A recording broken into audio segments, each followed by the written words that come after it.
Eric Trump, obviously the son of Donald Trump, businessman, top campaign surrogate. Thank you so much for taking the time to talk with us today. Thank you, Josh. So, Eric, what are the main priorities you're working on for the campaign right now in these last 3 weeks? Yeah, it's not hard to believe we're down to 3 weeks, but I think I get out a message of common sense, right? Our country is going in a horrible direction right now. Everybody sees it. Life is totally unaffordable in the U.S. Auto insurance, mortgage rates. Mortgage rates are 8% right now. Under my father, they were 2.5%. Inflation is killing people. The price of gas is killing people. The price of utilities is killing people. The price of homeowners insurance and groceries and just about everything else in our lives is killing people. And we have presidents that don't want to do anything about it. You have illegal immigration. You have 20 million people who have come into this country illegally.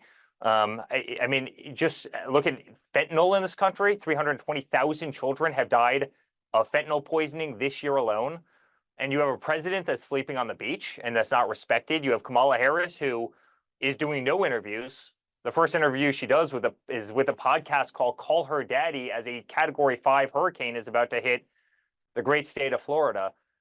Josh, they're not serious people, and everybody in the country feels that way. And so I think my message is a message of common sense.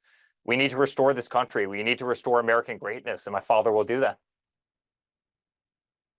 Kind of rewinding a little bit, your father was a beloved celebrity all the way up until 2015 when he decided to run for president as a Republican.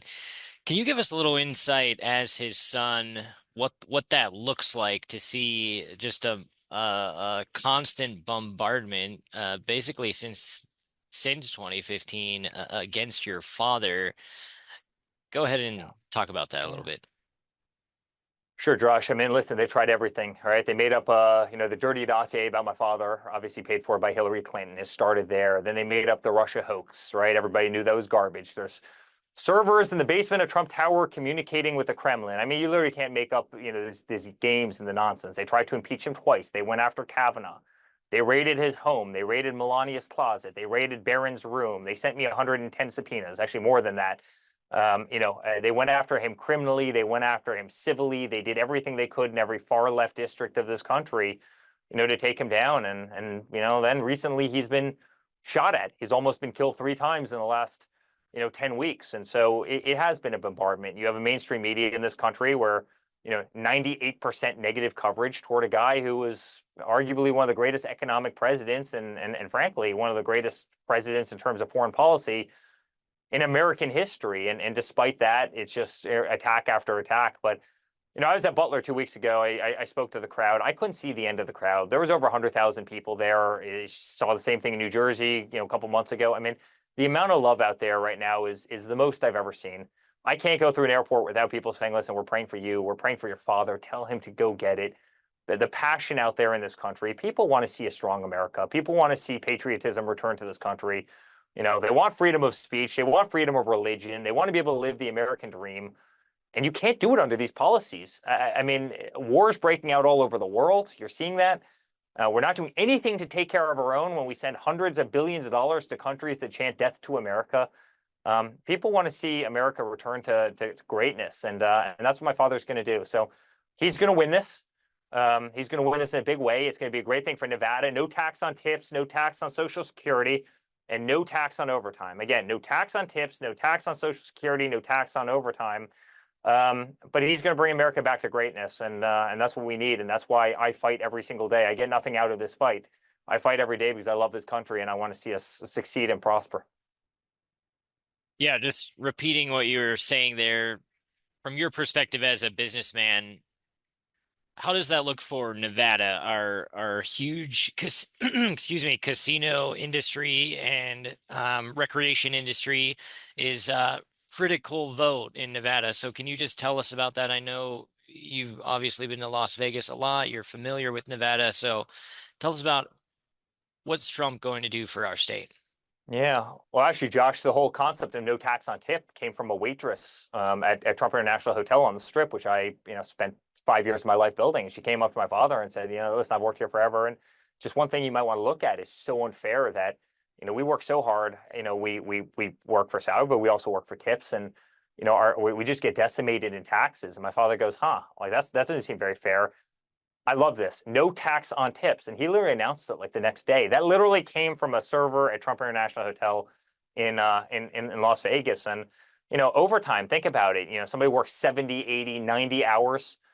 They get time and a half pay and they're taxed viciously on that. I mean, that doesn't seem very fair. And so no tax on overtime and Social Security. So you pay into a system your entire life and then the government steals half of it. I mean, that's not fair either. So that's really where those three concepts came out of. But Nevada is such a service-oriented state. I think that does more for service workers than frankly anybody. And frankly, they're the people who deserve it. They deserve it the most. This is my business. It's what I do, and they work harder than anyone. And so I think those three buckets really kind of appeal more to Nevada than just about anywhere in the country. And wrapping up here, thank you again for your time, Eric. We've seen Tim Walz come here recently in the last 2 weeks. We saw your father here. The crowds and energy were a lot different. Let me tell you that. I had to report it on air because, I mean, that's our job, just to tell the objective truth. It was in the same building, but the crowd size for your father's was had to be at least triple the size.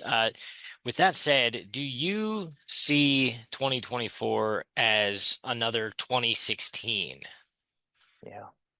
Josh, in terms of spirit, I do. I've never felt this much love. I've never felt this much enthusiasm. I mean, there's not a single person listening to you and I right now that doesn't know in their gut that we're not doing well as a country. We're not. I mean, you have more people working full time, multiple jobs than ever before.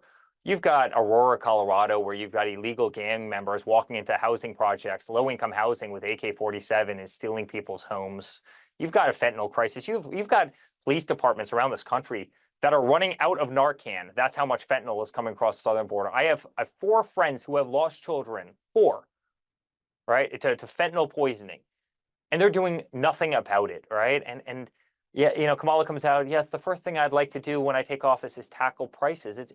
Your office is right next to Joe Biden's. Where have you been over the last 4 years as he's been sleeping on a beach? Where have you been on the border? Where have you been on education? We have a country that's ranked 30th in the world in education. We do nothing about it. Where have you been on infrastructure? Last week, she comes out to the great people in North Carolina as people's homes are floating down rivers.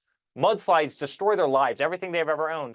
Yes, we'd like to give $750 to those people. Their lives are destroyed, $750. Yet we send $150 billion, Josh, to a country that chants death to America. I mean, we've lost our way. We've lost our spirit. We've lost our way. We don't have anybody fighting for America anymore. We've become a punching bag from the entire world. And that's going to stop. People see it. And people appreciate the sacrifices my father has made, the amount of attacks they know he doesn't need to do this. They know he's the last person in the world that needs to do this. And I'm proud of the guy. He's been the greatest father in the world, but I'm proud of his backbone and the fight that he puts up every single day. I truly believe we're going to win on November 5th, but people have to get out and they have to vote early. You can't be complacent. You have to get out. You have to vote early. All right, Eric Trump, thank you for your insight today, and thank you so much for your time. Hopefully, we'll speak to you again sometime. Thank you very much, Josh. Thank you, sir. Have a good day.